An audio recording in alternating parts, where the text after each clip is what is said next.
아브라함은 그의 나이 75세 때 하나님의 약속의 말씀을 쫓아서 하란을 떠나 가나안 땅에 거주했습니다. 하나님은 도착한 그 가나안 땅에서도 환상 중에 아브라함에게 나타나셔서 약속의 말씀을 재확인시켜 주셨습니다. 자손에 대한 약속을 재차 언급하시면서 내 집에서 길린 자, 즉 하인 엘리에셀이 상속자가 아니라 내 몸에서 날 자가 너의 상속자가 될 것이다 라고 아브라함에게 말씀하셨습니다. 하나님은 이때 아브라함에게 이렇게 말로만 하지 않고 그를 이끌고 밖으로 나가서 하늘을 보게 하셨습니다. 창세기 15장 5절 말씀 제가 세 번역으로 읽겠습니다. 주님께서 아브라함을 데리고 바깥으로 나가서 말씀하셨다. 하늘을 쳐다보아라. 내가 셀 수 있거든 저 별들을 세어보아라. 그리고는 주님께서 아브라함에게 말씀하셨다. 너의 자손이 저 별처럼 많아질 것이다. 하나님은 하늘의 무별을 아브라함의 눈과 마음에 마치 사진 이미지처럼 선명하게 담아주셨습니다. 훗날 아브라함이 이 땅에서의 삶을 다하면 그의 눈으로 직접 확인할 수 없는 셀 수 없이 많은 그의 자손들, 즉 자기로부터 시작된 수많은 하나님의 백성을 하늘의 별무리 그것으로 미리 보여주신 것입니다. 목축업을 주로 하면서 살아가는 그 아브라함의 인생은 사실 들판 위에서 그의 삶이 펼쳐진다는 것을 우리는 생각해 볼 수 있습니다. 따라서 그가 들판에서 하늘을 올려다보는 일은 그에게서 하루도 빠짐없이 수십 번 그 이상 되풀이되는 그런 일일 것입니다. 그때마다 아브라함은 하늘의 별을 밤마다 보겠지요. 그러면서 자신을 밖으로 이끌고 와서 하늘의 무별을 바라보게 하시면서 자손에 대한 하나님의 약속을 그는 되새길 수 있었을 것입니다. 아브라함이 약속을 기억하고 잊지 않도록 하신 하나님의 세심한 그런 방법이었습니다. 자손에 대한 약속을 이렇게 알려주셨다면 땅에 대한 약속은 어떻게 재확인시켜 주셨을까요? 하늘의 무별을 본 아브라함은 이어서 하나님께 내가 이 땅을 소유로 받을 것을 무엇으로 알리까? 라고 하나님께 대차게 질문했습니다. 이때 하나님은 3년 된 암소, 그리고 암염소, 순양, 그리고 산비둘기, 집비둘기 그 새끼를 가져오라고 하셨습니다. 아브라함은 그것들을 가지고 와서 비둘기를 제외한 나머지 동물들을 반으로 쪼개서 나란히 땅에 놓았습니다. 이것은 당시 고대 근동에서 두 당사자가 언약을 맺는 그런 의식이었습니다. 그 언약을 맺는 두 당사자가 쪼갠 고기 사이로 이렇게 지나가는 것이죠. 이때 만약 둘 중에 한 사람이 언약을 어겼을 때에는 그와 같이 저주를 당할 것이다. 죽임을 당할 것이다. 라는 의미를 내포하고 있는 그런 의식이었습니다. 약속의 엄중함과 그것을 지킬 책임이 얼마나 중요한지를 보여주는 그런 의식이었죠. 하나님은 아브라함을 시켜서 이 방법으로 그와의 약속을 다시 공고히 세우고자 그에게 이와 같은 일을 준비시켰습니다. 하나님은 아브라함의 자손들이 이 땅에서 겪게 될 장구한 역사를 말씀하시면서 아브라함에게 너는 복된 노년을 보내다가 평안 속에서 땅에 묻힐 것이다 라고까지 말씀해 주시면서 이제 의식이 시작되었습니다. 그런데 어떤 일이 일어납니까? 창세기 15장 17절 말씀입니다. 해가 지고 어둠이 짙게 깔리니 연기나는 화덕과 타오르는 횃불이 갑자기 나타나서 쪼개놓은 희생제물 사이로 지나갔다. 그렇습니다. 하나님이 횃불로 그 자리에 임하셔서 쪼개놓은 짐승들 사이로 지나가신 것입니다.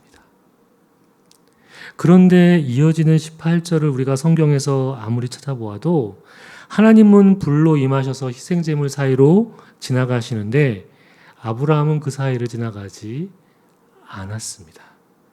하나님만이 불로 임하셔서 반으로 가른 그 희생제물 사이로 지나간 것이죠. 이것은 무엇을 우리에게 알려줍니까?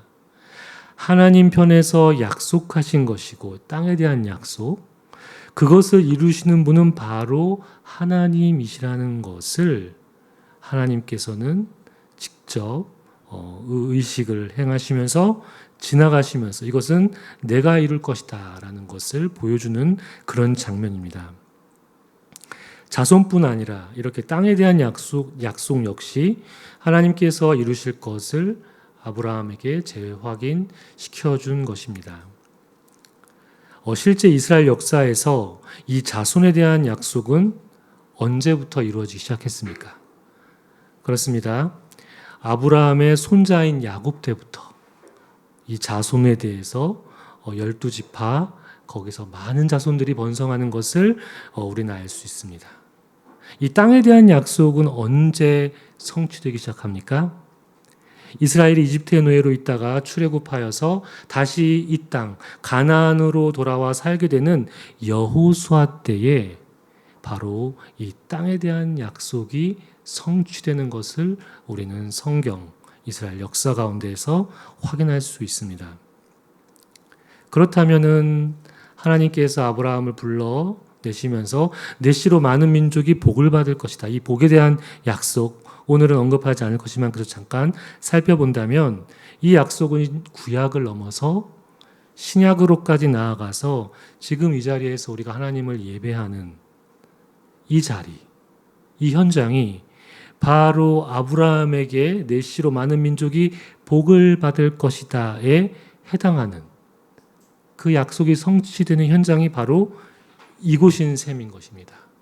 아브라함으로 시작된 자손들이 많아져서 하나님을 예배하게 되는 그런 것이 지금 우리 교회에서 일어나고 있는 하나님을 예배하는 일에서 그것이 성취되고 있는 것을 우리는 볼 수 있습니다. 이렇게 하란을 떠나서 가나안에 오게 되는 그 아브라함에게 하나님은 이렇게 약속을 재확인시켜 주셨는데도 불구하고 10년이라는 시간은 이들에게 쉽지 않았습니다. 아브라함이 그 대를 잇기 위해서 사라의 여종, 우리 지난 시간에 살펴본 것처럼 하갈을 통해서 이스마엘을 낳은 것이죠. 이때 하갈이 사라의 포갑에 못 견뎌 광야로 도망치죠. 거기서 엘로이 하나님, 나를 지켜보시고 감찰하시는 하나님을 만나고 하나님의 명령대로 그녀가 다시 사라에게로 들어가 사라를 섬기게 됩니다. 그런데 이때 성경은 사라가 다시 공동체로 돌아가서 아브라함과 사라에게 어떤 태도와 반응을 보이면서 지냈는지에 대해서는 기록하고 있지 않습니다.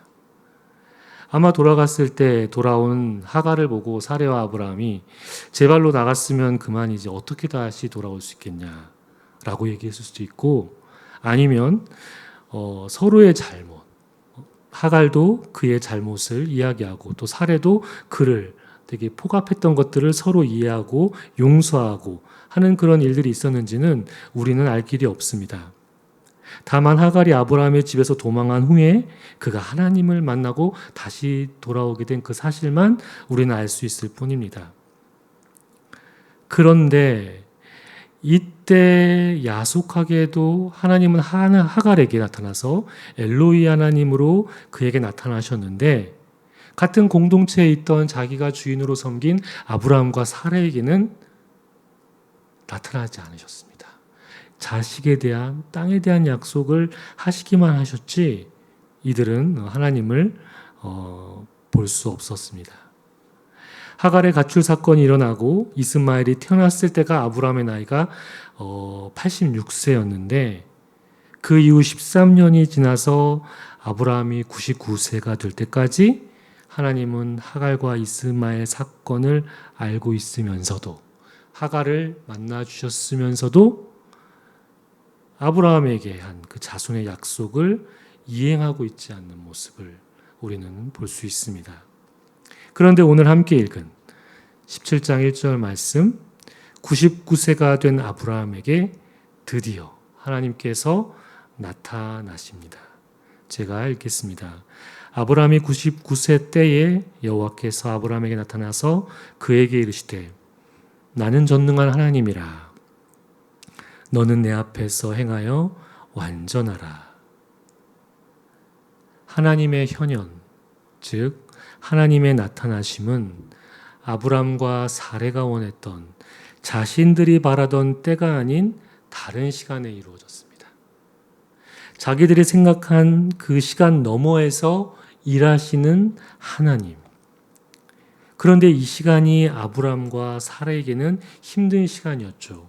얼마만큼 힘든 시간이었을까요?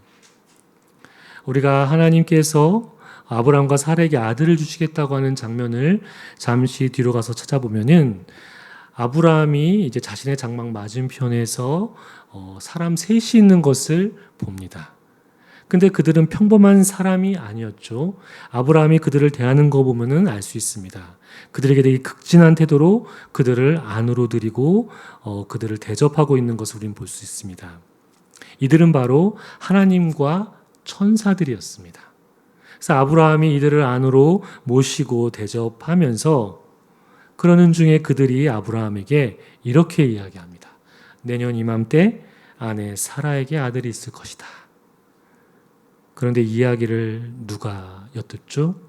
아내 사라가 장막 문 밖에서 엿듣고 있다가 웃으면서 이렇게 이야기를 합니다.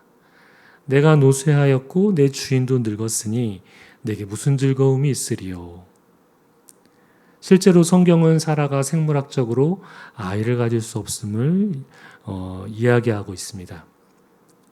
정말로 그들 마음속에는 불가능한 생각, 아이를 낳을 수 없는 불가능한 생각이 그들에게 자리 잡고 그들을 지배하고 있었습니다. 아브람과 사라에게 불임의 시간이었던 것이죠. 자신의 여정을 통해서 스스로 되어릴 방법을 생각해야 했을 그 불임의 시간, 절박하고 간절한 시간이었습니다. 그런데 이제는 아이를 갖는 일은 떠올리면은 사례가 비웃음을 띨 수밖에 없는 그런 일이 되어버렸습니다. 차라리 하갈을 통해서 인간적인 방법으로 어떻게 해보려고 했을 때의 그 간절함, 절박함이라도 남아있다면 다행이지. 이 얘기를 들은 사례는 비웃습니다. 하나님의 약속이 비웃음이 됐습니다. 하나님의 약속을 조롱하듯 조소어린 웃음으로 일관해야 하는 시간으로 인간의 방법을 이용해 가서 어떻게 해보겠다라는 그런 시간들이 이렇게 하나님의 약속을 조롱하는 그런 시간으로 변해버린 것입니다. 이런 상황에서 하나님이 이들에게 나타나신 것이죠. 나는 전능한 하나님이라. 바로 여기서 전능한 하나님이란 엘 샤다이의 하나님을 말합니다. 엘은 신을 의미하는 말로 하나님을 가리키는 것이죠. 그리고 샤다이라는 말은 히브리어로 이 문맥에서는 자신의 약속을 성취하시는 능력, 그것을 묘사하는, 강조하는 단어인 것을 우리는 알 수 있습니다. 피조물에게 자기 자신을 부어주시는 전능자 하나님이신 것을 나타내시고 강조하는 바로 이 엘 샤다이의 하나님. 우리는 그렇게 이 말 뜻을 이해할 수 있습니다.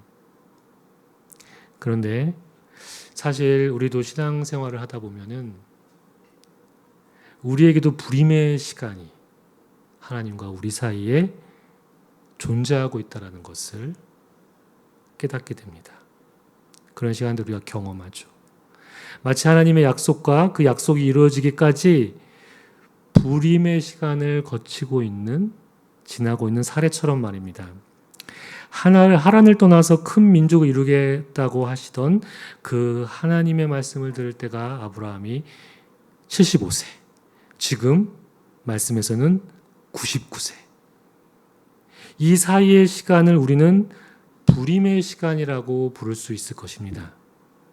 하나님의 약속의 말씀과 그것이 이루어지는 현실 사이에는 큰 간극과 격차가 있습니다.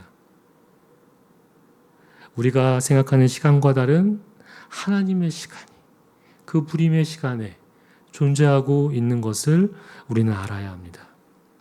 우리의 시간만 생각한다면 이 시간 속에서 하나님은 어떤 존재로 우리에게 다가옵니까? 전능한 하나님이 아니죠.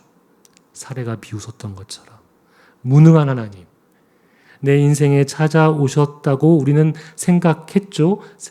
그런 하나님을 만났죠. 아브라함도. 우리 역시 그렇죠. 하지만 그 시간, 불임이라는 시간 안에는 하나님은 부재하시고 그 이후로는 다시 내게 나타나지 않으시고 얼굴도 비치지 않으신 하나님. 그저 사탕발림 같은 말만 하시고 사라지시는 하나님. 우린 그런 하나님을 이 시간 가운데 경험을 합니다. 저 역시 사역을 하면서 이 얼빛교회를 이제 개척하고 하면서 이런 생각을 저 역시 할 때가 많이 있습니다. 처음 이게 직장을 그만두고 그때 당시엔 제가 결혼을 하지도 않은 상태에서 이제 신대원에 갔을 때 뭔가 하나님의 계획이 신대원을 가면 직장도 그만뒀죠. 결혼도 안 하고 있죠. 신대원에 가면 하나님의 계획이 그 부르심에 응답하는 그 나의 그 순종과 그 가운데에서 뭐 하나님이 뭔가 이렇게 만들어 가시고 이루어질 것이라고 생각을 했는데 신대원 3년은 별일이 안 일어나는 미동하지도 않는 그런 시간들을 보내야 했습니다. 그 부르심이라고 생각을 했지만 불임의 시간이 있었습니다. 그리고 얼빛교회 첫걸음 감사 예배를 시작한 지 1년이 다 되어가는 시점에 그동안 하나님의 은혜와 감사한 일들이 많이 있었는데도 불구하고 하나님 시간이 아니라 내가 생각하는 시간에 제 자신이 머무를 때가 있습니다. 그때는 제 몸에 힘이 들어가죠. 내가 지금 무엇을 잘못하고 있는 것이지? 무엇을 더 어떻게 해야 하는 건 아닐까? 그런 생각에 사로잡힐 때가 있습니다. 내가 생각하는 시간 안에서는 하나님이 베푸신 그 은총들을 뒤로하고 아직 스스로 1년이 하나님의 은혜와 인도함의 시간이 아니라 불임의 시간이구나. 내가 원하는 어떤 그림과 목적과 어떤 거기에 아직 다다르지 못했다고 하는 내 시간 안에서의 생각으로 내가 가득 찰 때 저는 이와 같은 우에 빠지게 될 때가 있습니다.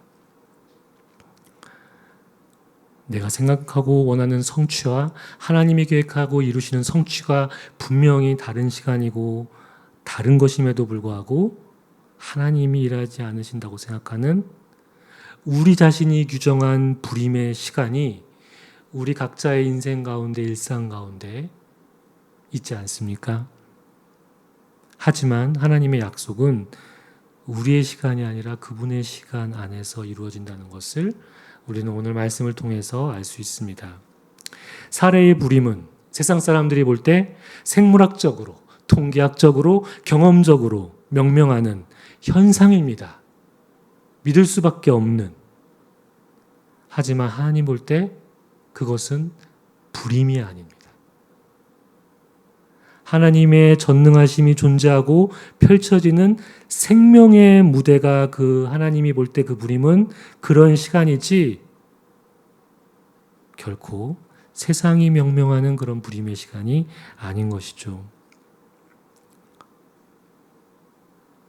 아브라함에게 전능한 하나님으로 나타나신 엘샤다이의 하나님은 우리가 불임으로 여기고 세상이 불임이라고 명명한 그 불가능의 시간 속에서도 우리를 향한 하나님의 약속의 말씀이 우리 안에 있다면 그런 것들을 능히 뛰어넘고도 남는 전능하신 하나님이신 것을 우리에게 말씀을 통해 말해주고 있습니다.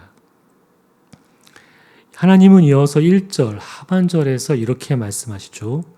너는 내 앞에서 행하여 완전하라.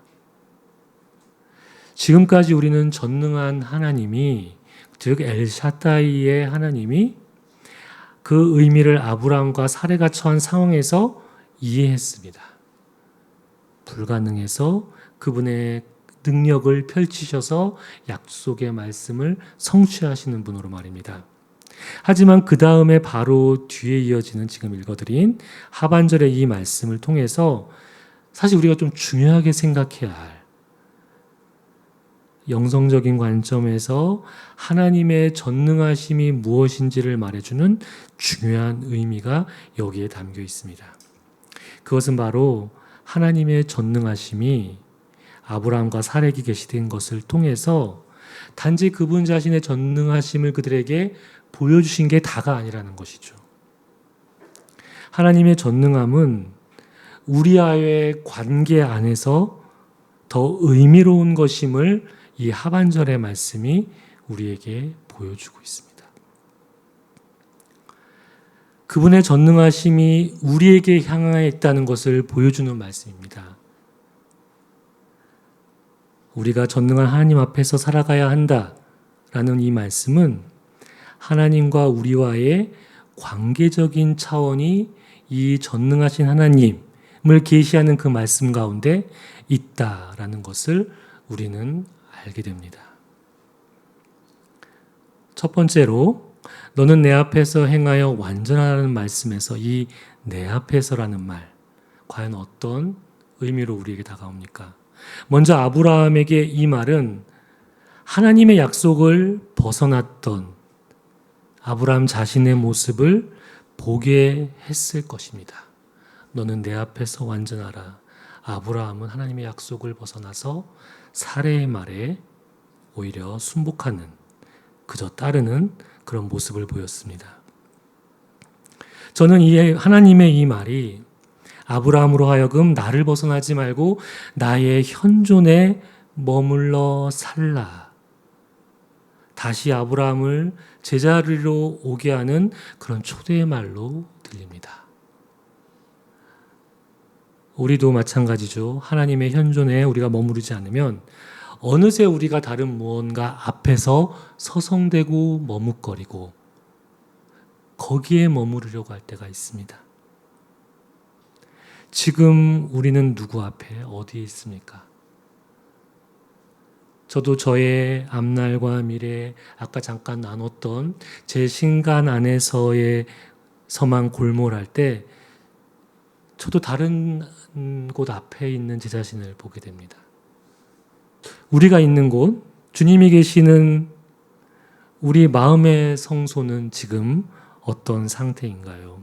하나님의 전능하심은 바로 우리의 마음의 성소를 회복하고 다시 주님 앞으로 우리를 부르시는 그 능력, 이것이 바로 하나님의 전능하심이 우리의 관계 안에서 초대하시고 펼쳐지시는 거라는 것을 우리는 생각해 볼 수 있습니다.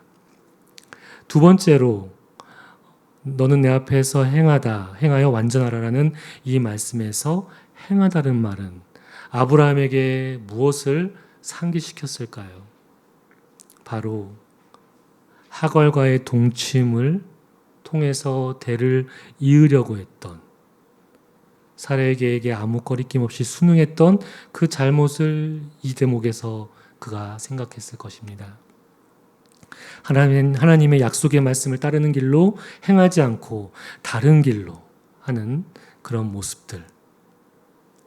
하나님은 아브라함으로 하여금 약속의 길로 다시 돌아올 것을 지금 이 단어, 이 구절로 말씀하고 권면하고 계십니다. 우리 역시 많은 일을 하면서 바삐 살아갑니다. 우리 안에 수많은 삶의 행위들, 행동들, 실천들이 있습니다. 하지만 그런 수많은 삶의 행위들이 어떤 길을 향하는 길 위에서의 일들인지를 우리는 돌아보아야 합니다. 과연 하나님의 약속의 말씀 위에서 행하는 일들인가? 아니면 무엇을 위해 그 길이 어디로 향하는지를 알지 못한 채 그저 많은 일들로 나의 삶을 많은 행위로 채우고 있는 것은 아닌가? 우리가 우리의 행위를 어느 길 위에서의 행위인지를 우리는 살펴보아야 합니다. 그리고 마지막 이 세 번째, 완전하라는 이 말씀은 아브라함에게 어떤 의미였을까요? 저는 이 완전하라라는 이 말씀이 앞에 두 말, 내 앞에서 행하다, 이것에 대해서 총체적으로 언급하면서 결론처럼 말해주는 것 같다라는 생각을 합니다. 아브라함이 하나님 앞을 떠나서 행한 것, 그것이 불완전한 삶이라고 말해주고 있는 것 같습니다.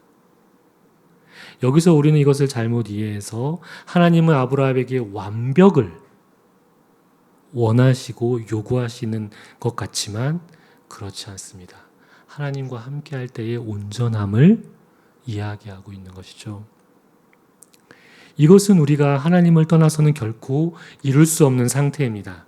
우리가 하나님과 함께 있을 때 비로소 완전하신 하나님을 의지해서 우리 자신은 결코 이 땅을 살아가면서 완전할 수 있는 자들이 아닙니다. 우리가 어떻게 완전할 수 있습니까? 예수 그리스도와 함께 있을 때 그분의 의를 힘입어서 그것을 덧입어서 그분의 옷을 입고 우리를 온전하다라고 그분께서 여겨주시는 것뿐이죠. 하나님의 완전함으로 인해 우리를 완전하다고 여겨주시는 그 하나님의 은혜가 여기에 있습니다. 저는 이것을 다른 말로 하나님과의 일치를 향한 삶의 지향이 이 말을 의미하고 있는 것은 아닐까 생각해 봅니다. 엘샤다이, 하나님의 전능하심은 그분이 능력을 가지신 분이시다. 불가능을 가능케 하시며 그것을 그분의 자녀들에게 베풀어 주신다라는 그분의 속성을 말해주는 것이기도 하지만 지금 말씀드린 것처럼 따라오는 말을 통해서 전능하신 하나님을 아브라함과 사라에게 계시한 것은 관계적인 것 안에서 이해해야 될 부분들이 다분히 있다. 그분의 전능하심은 그분과의 관계 안에서 우리에게 펼쳐지시는 것이다. 라는 것을 우리는 생각해 볼 수 있습니다. 하나님의 전능하심은 우리를 그분과의 일치로 부르시는 하나님의 능력입니다. 사랑하는 성도 여러분, 이처럼 하나님의 전능하심은 우리가 생각하는 그런 불임의 시간에 우리를 각자를 향한 하나님의 약속의 말씀이 그런 성취시키는 능력인 동시에 그분의 전능하심은 우리와의 깊은 관계 안에서 더욱 구체화되는 그런 능력인 것을 우리는 알 수 있습니다. 너는 내 앞에서 행하여 완전하라. 하나님의 전능하심, 우리가 하나님 앞에서 하나님의 완전함 속에 기대어 예수님과 함께 살아갈 때 우리 삶의 그 전능하심이 펼쳐질 것이라는 것을 저와 여러분이 믿고 하나님의 일치를 향한 삶의 여정을 해나가는 얼빛교회가 되길 주님의 이름으로 축원합니다. 이 시간 우리 각자의 영적 가슴과 가정, 교회 그리고 공동체에 다가온 하나님의 마음에 머물러 침묵으로 주님과 대화를 나누겠습니다.